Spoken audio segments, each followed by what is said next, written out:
তুমি তোমার মার সাথে এভাবে কেন কথা বলবে? এটা তোমার মা, সম্মান দিয়ে কথা বলবে, ভালোভাবে। শোনো ভাই, শোনো, তুমি ইলিশ মাছ কয়টা খাবা? ভাই শোনো, সে এরকম কথা কেন বলতেছে? ওর পাক্কা মারি ডোল তুলা না। আপনাকে আমি ধরতাম, শুধু ধরি না আপনার ছেলের জন্য। আবার যদি কখনো ওখানে আপনি যান ওই রাস্তা দিয়ে, অবশ্যই আপনাকে ধরবো। ভাই শোনো শোনো, আপনি ইলিশ মাছ খাবেন?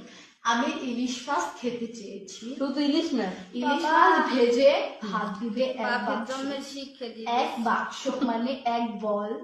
আমি খেয়ে চলে যাব। এখন তুমি সব খাইতে পারবা? আমি খেতে পারবো না পারবো সেটা পরের বিষয়। ঠিক আছে, ইলিশ মাছ লাগবে কতবার? ইলিশ মাছ লাগবে 2 কেজি থেকে 2.5 কেজি। ও মা গো, খাবো কই? ও আল্লাহ।